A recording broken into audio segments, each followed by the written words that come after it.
Welcome back to comics, to Hot Comics TV. Now, I want to talk about Enki Bilal and the Nikopol Trilogy. So, I am very fond and I love the works of Enki Bilal. This man is a legendary man, artist legend. He was born in the former country of Yugoslavia.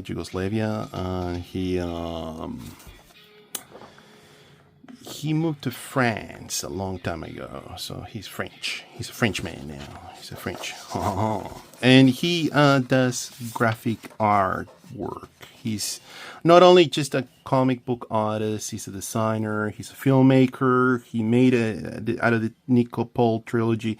He made the what do you call it? Immortal movie film that came out in early 2000s. I would say it was CG with actors. It was one of the first hybrid movies that of that nature because it's science fiction in its core, and it was just the best bits of this series, of this trilogy. So this is taking part in early March 2023. All right. So yeah, this is now the past, the future past, right? So this is happening in a very dystopic France, that a totalitarian government. It's been running things, but the wacky thing that's happening here is this pyramid is just appeared in the sky of Paris, and it's got this mundane sort of satire that you can sort of expect out of like a French European comic. Because the gods have come back, right? Like the Egyptian gods especially, and they're kind of like stuck there, and they're kind of like asking for petrol. They're asking for fuel, for gas, for gasoline, and they're just trying to make some sort of like some sort of deal how much this is going to cost them, sort of thing. So this is, as much as it's satirical, it's got also social commentary, obviously. So it's got all of that. Apologies for the glare. I've been trying to fight this glare business, but I just can't seem to be able to shake it off completely. Let me adjust the light. Yeah, okay, that's a little bit better. All right. Anyway, let's get back to the plot of this. Obviously, I don't really want to go over the plot too much. I don't want to spoil too much, but also I want to talk about more about the art, because the art is the centric thing that I talk about in this channel. If you have been watching, if you have been paying attention, so he's still doing a lot of. This is more elaborate than his previous iterations of it. In fact, let me get some other so you can sort of compare, sort of thing. So I'll pause this now. And I'm back, and this is a normal size comic book, as you can sort of see, and this is the original copy, one of my original copies. Hold on. So much delay. So you can sort of see that you get more real estate out of this print book, out of this book. Scotch tape, are you so efficient? So that's the original one of the original English translations. So you can sort of see the size of a normal comic, and then you see Mega Man. Yeah, and then you can sort of see the dimensions and the real estate that you get out of these. So wow, I haven't opened this in quite a while, and this paper just went out. I don't remember this paper being this yellow when I bought this. Holy cow, it's just aged up big time. What year was this? I know this was early 2000s, because the humanoids were just publishing and translating things, but you never had a proper copy of this, like a hardcover or anything. Come on, touch me. 2004. Wow. So yeah. So this has got the whole collection here. Just just interesting to see this comparison. Let's just compare quickly.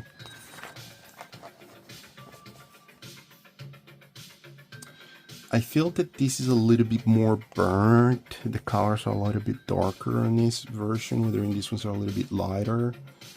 And some of the detail of the wash is being lost on this. But I don't know what Enki wanted to have at the very start. Mr. Bilal, was he trying to... No, it has to be this. Because you can sort of see with the dog, with Anubis. I was going to say the dog. You can sort of see with Anubis's face, this detail with the wash, whether this one's all burnt. Interesting to say the least. Wow. So this blew my mind, obviously. The first time I came across with this was with a heavy metal magazine. Which I should have not been reading because I was a kid. And yeah, so the gods have come from outer space and they're asking for gas. They want to go. It's so ridiculous. Oh my god, Bilal's got a good sense of humor. So Bilal, I'm not gonna say that he was ripping off or he was imitating or copying, but he was taking a lot of the skill labor that Mobius was doing on the Pilot and in the Metal Orlam in those editions. But he was doing a lot of... I'm gonna go over some of those other books, like the Humanoids ones, because I got all the Bilal's sort of collection. And in that, you can sort of see that he was working more with ink, and he was not applying all these media, all these wash, all this acrylic, because I feel that he's using a lot of either watercolors or wash, and then he's applying what do you call it, acrylic, for you to achieve things like these. This detail here, I'm gonna just bring up the book a little bit closer. You see these guys breathing fire. You see the white lines that are coming out of his eye, like the wrinkles, this sort of thing here. That you can only apply when you put like white acrylic on top of a wash or something that you already have done or you have already drawn. So he's bringing more media to the table, to his canvas. And he works in a larger scale in this. He works in a really larger scale. Now his work is less, what do you call it? This is very mechanical, whether now he's a little bit more loose. As you can sort of see, these covers a lot more modern. It's more of the new stuff that he does. Which is a lot looser, which is a lot like, what do you call it? I think he's applying, what do you call it, pastel pencils, and what do you call it? He's still using the same media, but he's just doing it more loose. He's not inking. That's the difference, because this got ink. This thing here, I doubt he's actually used a mechanical pen anywhere in there. So anyway, let's go back to the story. So this is Paris has got this kind of totalitarian, maybe Europe has got a totalitarian government, and they got this pompous sort of like lifestyle now. I mean, they're wearing heavy makeup. I think I heard someone sort of making a comparison that like politicians are clowns or something. I like that comment. I thought that was funny. But yeah, anyway, so they've come down to that, and this is the chancellor or the governor. And the governor, he's going to talk to the gods, and maybe the gods can, what do you call it, grant him everlasting life or something under those lines. I think that's the goal, the main goal. Yeah, so they're in a very iron cross sort of society. So without making big statements, obviously, you know that it's very totalitarian, sort of like they got like a quasi-religious sort of thing going on, very heavy-handed sort of thing. And in between all of that drama that's happening, I mean, this is so beautifully drawn. I mean, yeah, so he's just, it's all colored, it's all painted.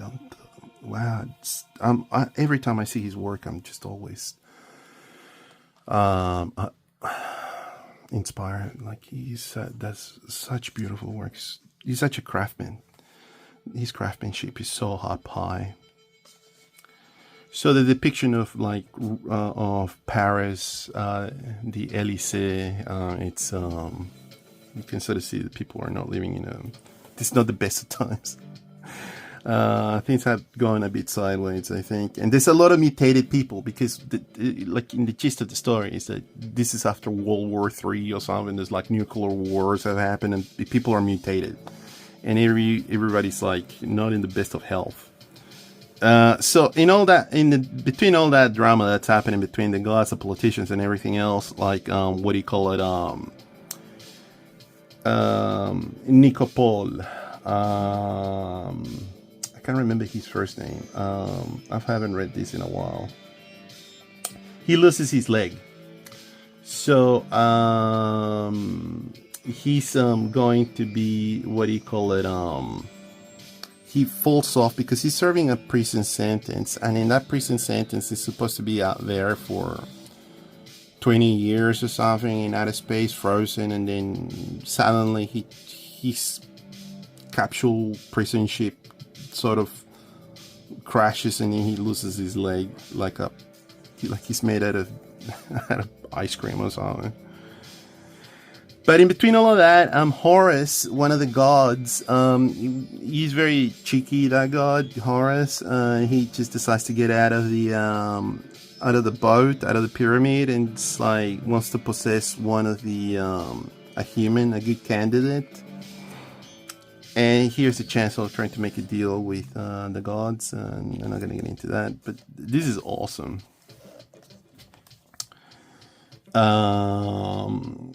Obviously, Nikopol sort of freaks out because he's lost his leg, and he's just kind of giving him like, well, either you come with me or you don't, sort of thing. And he just goes, "Oh, don't worry, I'll fix it. I'll make it all better." Look at Enki Bilal, you see mixed media. This man's amazing what he does with his pen and brush.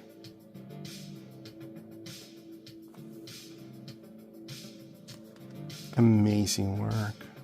I mean, in a million years, I mean, you sort of see this work and you go like, wow. Just trying to adjust the lights. Anyway, let's go on with the story. So in here, he's just giving him a steel, like a leg, like a steel pin. He's just walking around with this steel leg. It's hilarious. And the gods, I don't know what they're scheming. I can't remember. I haven't read this in a while, but look at the artwork. So there's people, mutated people living in the subway, in the lower grounds of Paris. And everything's just like destroyed. It's like, oh my god, these people are just like in shambles.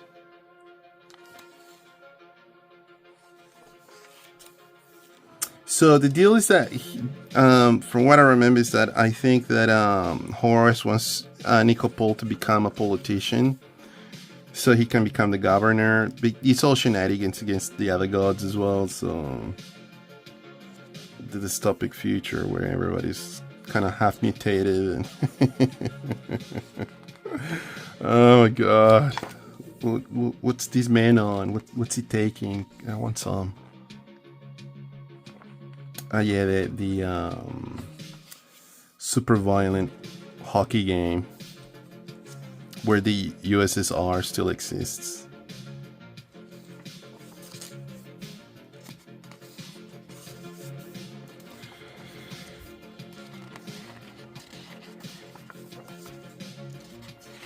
They become roommates, housemates. Nikopol, Horus. Oh my god, can you imagine living with a god? And then they're arguing, hey, did you drink the orange juice? What? Can you imagine? Oh god. That's the source of drama. So by this stage, what do you call it? Nikopol has become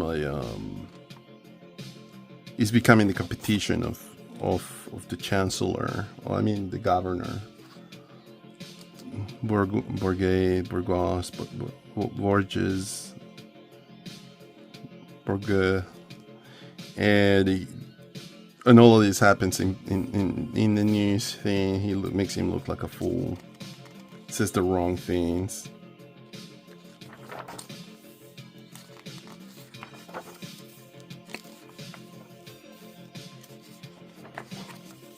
The cherubs and seraphims.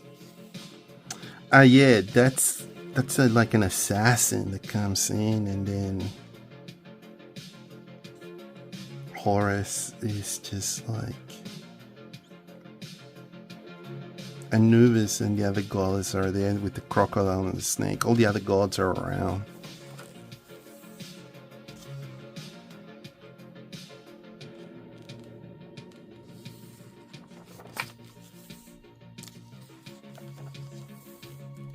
Trying to assassinate Nikopol. And the first time I remember reading this thing, I was kind of like, oh my god, it was all happening in his head. That's not the case. Anyway. So this is the second chapter, and they just included a little bit of sketch art from good old Enki. So this is the second chapter. This is the woman trap. This is Jill. So she's a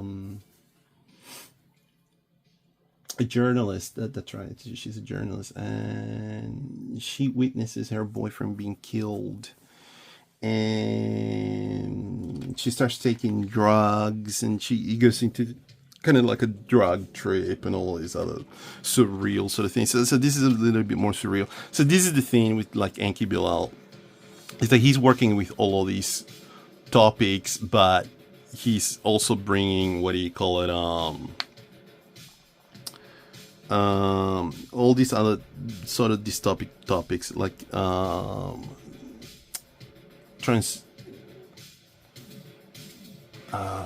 what's the word? I can't really remember. Anyway, trust me, this is just doing like this, what do you call it, type of material that's not suitable for everybody. So that's the commentary that he's doing on this. And then because she's witnessed the death of her boyfriend, she's just like, not in the best, what do you call it, position mentally as well. She's just not feeling well. So because she sees her boyfriend getting murdered, she's just like, yeah, using those drugs, and then she starts seeing weird things. But the cool thing is that you sort of go down the rabbit hole with her. So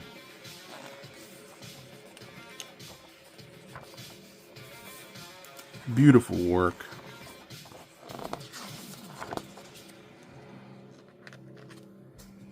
And he's got kind of like a commentary, almost like if it was from like American Psycho, like all these murders are happening that she's committing, but you don't know if she's really committing them. So anyway, I'm not going to make more comments. That's happening all in London, by the way. So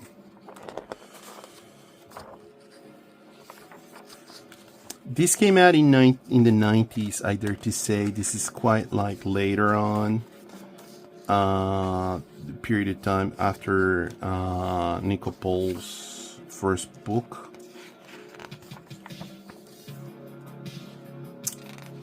So also the son of Nikopol was frozen for quite a long time, and his son's around the same age by the time Nikopol is unfrozen from his trip. So as you can sort of see that the dementia is coming into play. But it's so well illustrated. I mean, this is so beautiful. I mean, I say this to nauseam, but like, I know it's a horrific sort of scene, but if we were to blow this could be a beautiful print, you know. Anyway, I digress.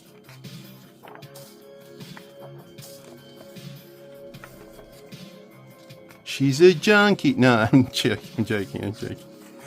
It turns out in the end, anyway, I'm not going to say anything. So we got a couple sketch works.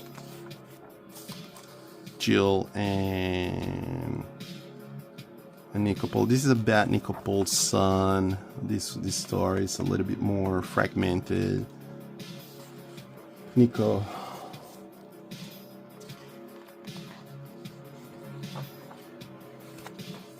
Beautiful work. I mean, the work he does is just amazing.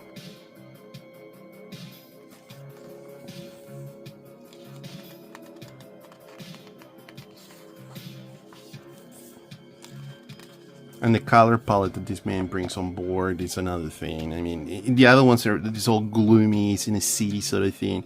And this one's like colorful and it's just beautifully done.